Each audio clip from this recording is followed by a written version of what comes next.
After George Washington's mysterious death, the British revealed their true feelings about him. It was George Washington's last day. The great man had fallen ill just 24 hours earlier on December 13th, 1799, with what at first appeared to be nothing more than a cold and a sore throat. But a bevy of doctors struggled to halt the increasing severity of his symptoms, which now included breathing difficulties. Death came with unexpected speed, and Washington was gone at the age of 67. What was truly surprising, though, was the reaction of his old enemy, the British.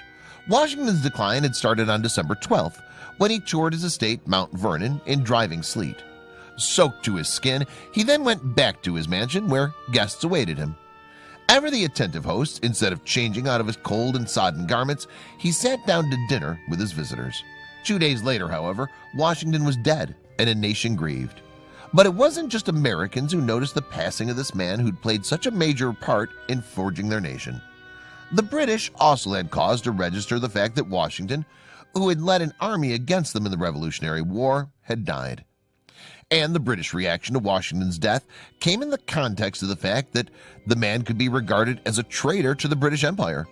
After all, he'd been an officer in the colonial British militia that fought against the French. But by 1769, he had had enough of British taxation without representation and turned against his colonial masters. The Revolutionary War between Britain and the 13 colonies was a bitter conflict that dragged on for 8 years before the British finally conceded defeat. Tens of thousands of British troops had lost their lives in the conflict. So, on the face of it, the British had little reason to love the first U.S. president. But their reaction to his death continues to astonish even today. We'll get back to that surprising British reaction to Washington's demise shortly. But first, let's take a quick refresher on the man's story.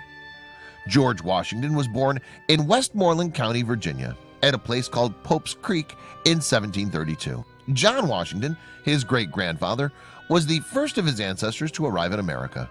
John had come to Virginia from England in 1656. Washington's father, Augustine, was a judge. Like all of those born in the British colonies in America at the time, Washington was a subject of the monarch of the day, King George II.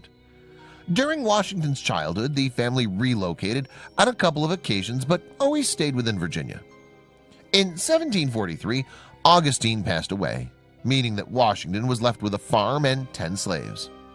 Although Washington didn't attend school as a youngster, he was taught the basics of math and also showed some talent in drawing. These skills later earned him work as a surveyor in 1748. The College of William and Mary in Williamsburg, Virginia, awarded him his surveyor's license a year later. Washington worked in that profession until 1750, and by 1752 he was a substantial landowner with holdings of more than 2,300 acres in Virginia. In 1752, Washington took a commission as a major in the Virginia militia. At the time, there was a conflict between the British and the French as they vied for dominance in the Ohio Valley, with both sides dotting the region with forts. Virginia's lieutenant governor then gave Washington a special mission in 1753. He was to make peace with some of the Native American tribes and give the French their marching orders from territory claimed by the British. In the event, however, the French refused to budge. And in 1752, Washington had his first taste of battle when his militia detachment successfully ambushed a French unit. This sparked further conflict in what would come to be known as the French and Indian War. Washington was promoted to regimental commander, but in a pitched battle with the French at Fort Necessity, his force was defeated and compelled to surrender.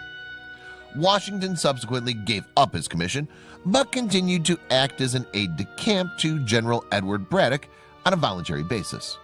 But Washington experienced the bitter taste of defeat again in 1755 when the French attacked Braddock's forces, killing the general and routing his force at the Battle of Monongahela. Despite the defeat and an acute bout of dysentery, Washington emerged with honor, having roused the remaining part of the British forces and enabling the survivors to retreat. During the fighting, bullets whizzed through his clothing, and twice horses he was riding were wounded. Washington's well-earned reputation for bravery in the face of danger would stay with him the rest of his life. In 1759, now aged 26, Washington wed Martha Custis. Although the two never had children together, there were two from Martha's previous marriage. Her first husband had died in 1757, leaving her a large inheritance. Forsaking his military career for now, Washington and his wife settled at his Mount Vernon estate in Virginia. As well as overseeing the plantation, Washington now also turned his hand to politics. By this time, in fact, with the money and land Martha had brought to the marriage, Washington now ranked among Virginia's richest residents. In 1758, he became an elected representative on the Virginia General Assembly, a position he held for 7 years. During this period, however, his frustration with the British colonial administration grew. In 1769, Washington was one of the leading lights in a campaign to boycott British goods. The British Parliament and the monarch in London precipitated this action with measures designed to tighten control of the American colonies. Predictably, mounting tension between the colonials and their British masters came to a head in 1775 with the start of the American Revolutionary War. The Americans were divided into two factions. There were those who supported armed insurrection against the British, who were termed the Patriots.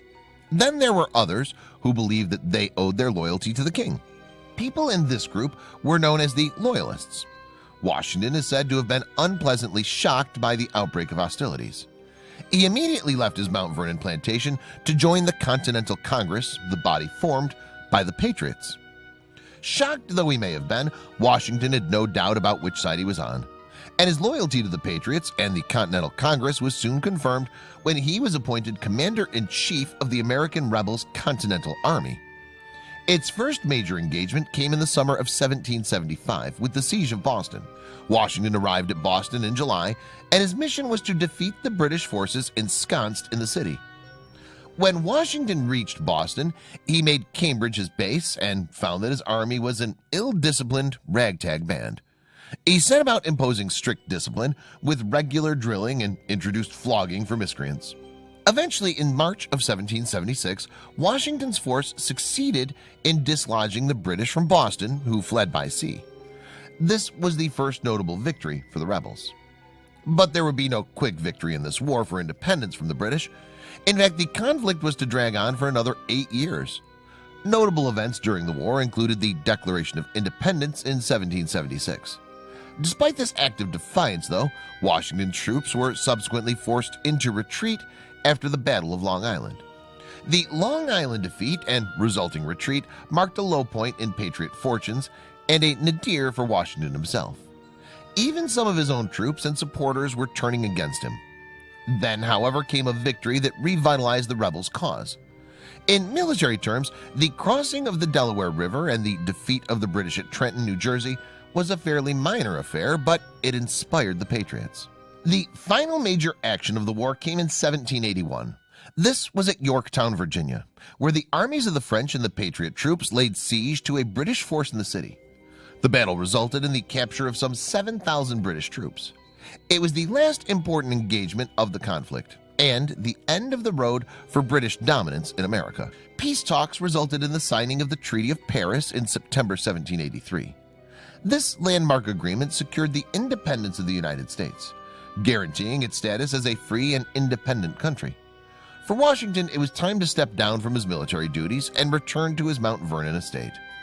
Addressing Congress on the occasion of his resignation, Washington said, "I consider it an indispensable duty to close this last solemn act of my official life by commending the interests of our dearest country to the protection of Almighty God and those who have the superintendence of them to his holy keeping."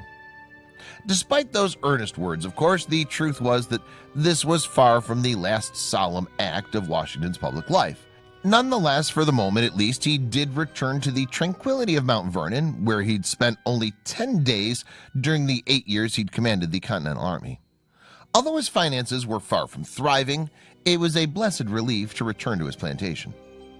But the call of public life returned in 1787, when reluctantly and after much persuasion, Washington attended the Constitutional Convention in Philadelphia. This was held against a background of disorder in the U.S. and calls for a new constitution to stabilize the young nation. Washington attended the convention as part of the Virginia delegation, having refused an invitation to lead it. Once Washington appeared at the convention, however, the delegates wasted little time in nominating him as the body's president general. 2 years later, the convention went on to elect Washington as the first president of the U.S. In spite of serious misgivings about once again departing Mount Vernon for public life, Washington traveled to New York in April 1789 for his inauguration. The ceremony was held in New York City's Federal Hall, and a crowd of some 10,000 was entertained by a marching band and a 13-gun salute. Washington declined a salary, but Congress insisted that he accept $25,000 a year for the inevitable expenses of the presidency. So, having led the country to freedom as military commander-in-chief, Washington now stood at the head of a youthful nation as president. In his acceptance speech, Washington implored God to consecrate the liberties and happiness of the people of the United States. The new president's view was that he would serve one 4-year term only. But the perilous state of the nation convinced him to agree on a second term. Moreover, despite the political discord that surrounded him, he built a reputation as a nonpartisan leader. Washington's patience must have been sorely tried by the bitter rivalry between two leading figures in his administration, Thomas Jefferson and Alexander Hamilton. The latter was a Federalist, while Jefferson emphasized states' rights, reflecting tensions that trouble the U.S. to this day. In fact, it can be argued that their constant feuding over policy was a key factor in Washington's decision to agree to a second term. However, Washington needed a lot of persuasion to take that second term of office. Ironically, arch enemies Hamilton and Jefferson were both among those who succeeded in convincing Washington to agree to another 4-year term. It was one of the few things the bitter rivals agreed on. In March 1793, the Electoral College unanimously elected Washington as president for the second time. Washington was finally able to relinquish the presidency in 1797, and it seems that this event came not a moment too soon as far as he was concerned. The American press and his political enemies had been increasingly hostile towards him as his presidency drew to a close, something he bitterly resented. Washington also believed that the nation would be best served by a genuine contest for the presidency. At last, Washington was able to return to his beloved Mount Vernon and Martha, but it still wasn't quite the end of his public life. Hostilities with revolutionary France had broken out in 1798, and Washington now reprised his role as commander-in-chief of the U.S. military. It seems his position was largely symbolic, though, with Alexander Hamilton actually taking the day-to-day command. In the event, the conflict was limited, with no fighting on American soil. Sadly, though, Washington had little time to enjoy his life after retiring from the presidency. As we saw earlier, it was less than 3 years later, in December 1799, that Washington fell ill and died at his Mount Vernon estate. The onset of his illness was shockingly sudden after he'd taken a soaking in freezing weather while touring the Mount Vernon acres. The doctors bled Washington, extracting several pints of blood, but this treatment did nothing to ease the badly swollen throat that troubled him. Modern medical science has diagnosed a likely case of epiglottis, a swelling to the rear of the tongue that can severely restrict breathing. The loss of so much blood may have been a factor in Washington's death at the age of 67. It's hardly a surprise that Washington's death was widely mourned in the U.S., a nation that he'd done so much to create. But what does come as more of a surprise is the reaction of his old enemy, the British.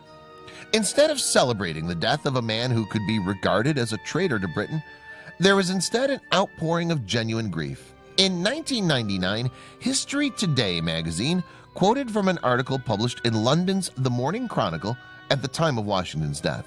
The whole range of history does not present to our view a character upon which we can dwell with such entire and unmixed admiration, the paper's contributor wrote, and there were other highly complimentary eulogies in British newspapers. In a 1986 piece, the United Press International news agency quoted extracts from some other British newspaper articles. One piece from March of 1800 asserted that the whole range of history does not present to our view a character upon which we can dwell with such entire and unmixed admiration. The long life of George Washington is not stained by a single blot. His fame, bounded by no country, will be confined by no age.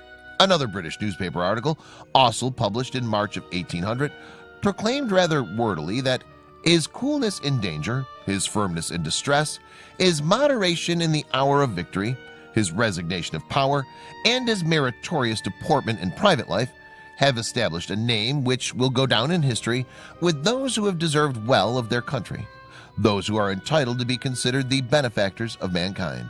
Reading these fulsome British tributes to George Washington, it's almost a struggle to remember that this was the man who led a revolutionary war against Britain that dragged on for more than 8 years. Even the Royal Navy got in on the act, lowering their flags to half-mast to mark Washington's death. In fact, poor old Washington, although an American hero today, received a lot more abuse from his own people than he did from the British while he was alive. That was especially so during his second presidential term. Somehow, though, at least by the time of his death, he'd become a deeply respected and even revered figure in the country that he'd turned against in 1775. And of course, today many Americans regard him as the father of his country.